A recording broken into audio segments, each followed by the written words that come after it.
you very much. I'd like to start off by refuting the argument that Xavier has mentioned.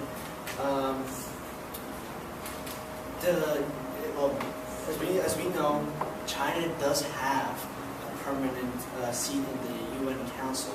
So because of this, China itself can, with just one single veto, outrule all the other motions that there is. So because of this, the UN would be out of the picture in this case. Just to clarify, the United States also has this position.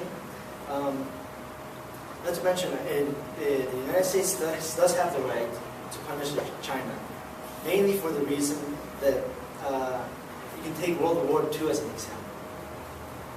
The U.S. did not want it to be part of World War. But because it got to the point where they had to get involved, they themselves said, "All right, we won't take this anymore. We're going to go in. We're going to go in." Now, Vietnam. The reason why we got involved in that as well, when we continued that, was because we wanted to get communism. Well, the United States, better said, not we. The United States wanted to end communism. So, as the United States is taken to the point is, as a measure to avoid another world war, they themselves did not want they themselves have the right, as the nation, to avoid something globally, because the UN cannot take care of this.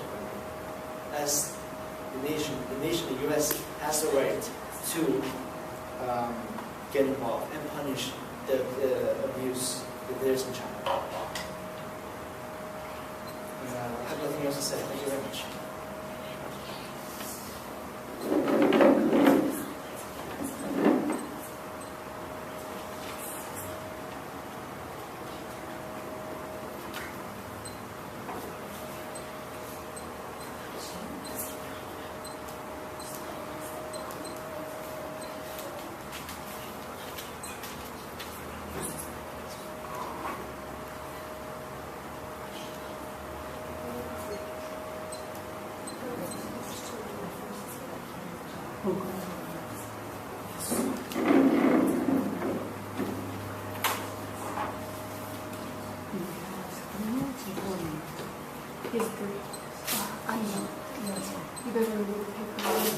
Mr. Samir has 3 minutes or 4 minutes? I have 4 minutes. No?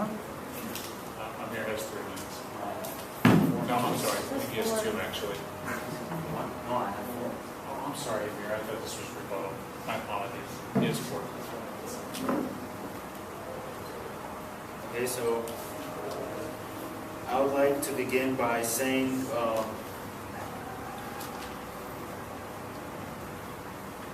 Brian here mentioned that the U.S. had to get involved for the World War II not to occur.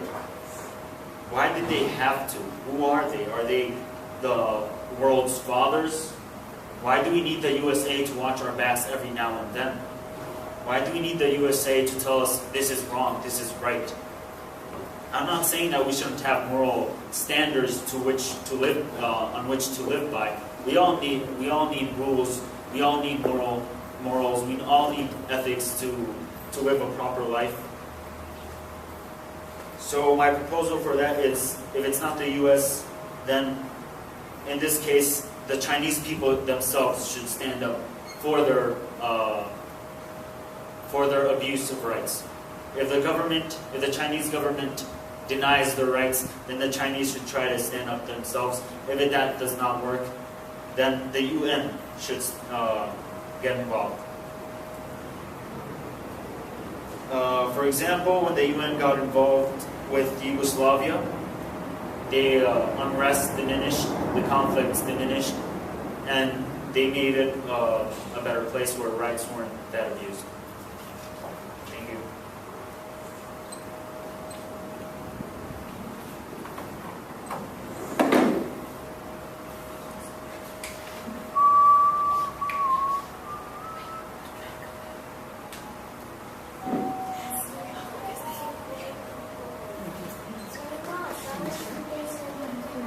I believe it's your... Okay, go ahead.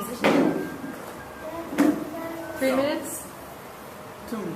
2 minutes. 2 minutes. Okay, the opposition believes that it is not the U.S.'s role to punish the Chinese. There are other options. Primarily, as my colleague said, it is the job of the people of China to rise up and demand better of their government. We've seen this happen in the world with the U.S.'s own civil war. They had to rise up themselves to topple their governments. Secondly, there have been people and governments trying to assist Middle Eastern countries to institute democracy there, but that has not been the case until their own people rose up and demanded better and demanded justice. This is the best model for getting rid of human rights abuses by governments, is to empower the people within their own nation to then rise up and demand justice.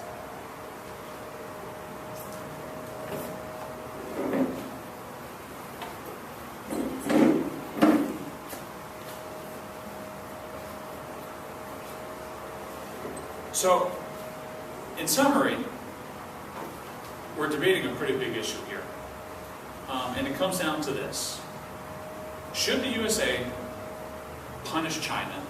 And within that issue, the real question is, does the USA have the right to do so?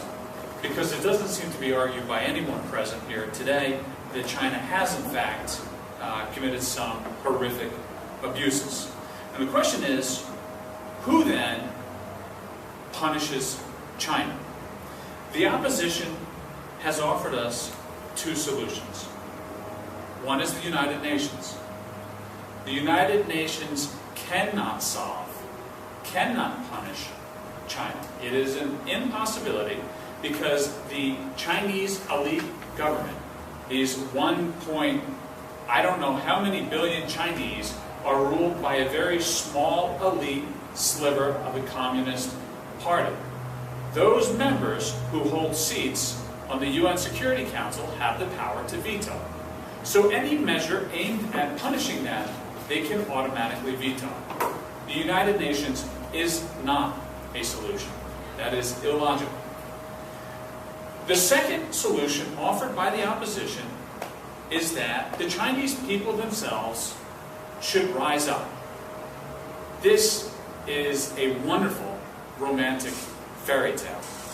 And as an American, it was a great success story for us. We rose up and we cast off the tyranny of the British government. The ideal, the story, is wonderful. However, within the construct of a totalitarian communist state, it is completely impractical. And over the course of 60 years, any kind of dissent has been dealt with force and death and concentration camps and forced relocation. The list goes on and on and on. And the abuses themselves, we don't disagree on. We accept that it is a brutal regime. All of us. We are not debating that. So Chinese revolution, let's explore that solution. You are saying that you should send people to their deaths.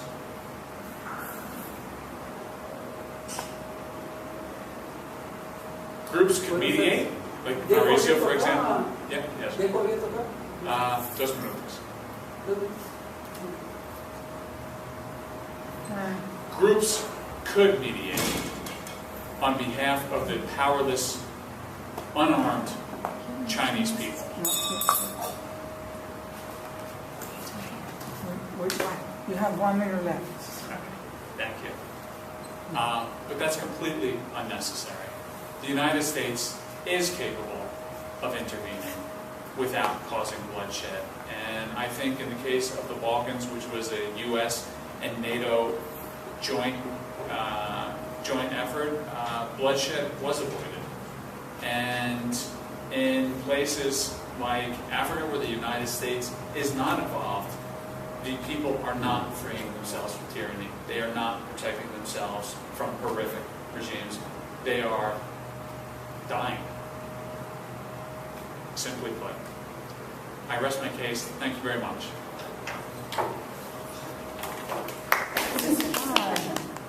Okay. The government won, which is Brian and Mr. Sanders. The government presented 3 solid arguments. The opposition presented 2 solid arguments, although they were solid arguments, they were less effective. In the rebuttal, I am pretty much torn. I still haven't made my decision, but I'm going to say, this is so undeadly of me.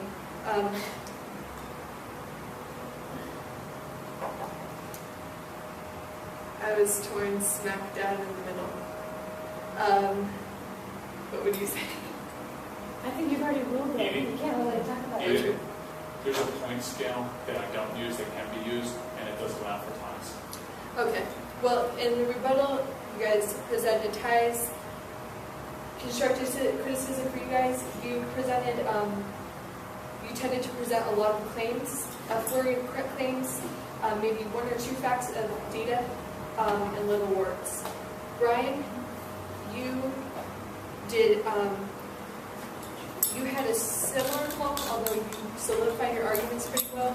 Mr. Sanders, I commend you for your scientific, the tier 1 evidence that you used in your first, when you opened up your discussion, when you opened up the debate.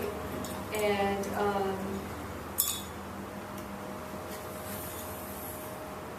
but I felt in your rebuttal, you could have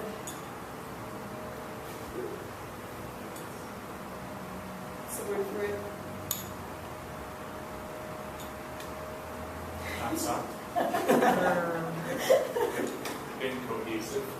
No, it was actually Sublime. what was it? I totally forgot everything that I was going to say. The comments you've given to us so far have been wonderful. Okay, thanks. Yeah, probably just a little bit more cohesiveness, but other than that, it was wonderful arguments from you both, and we enjoyed it. Thank you. Yeah, it's the judge. Yay, you got it. Press the button.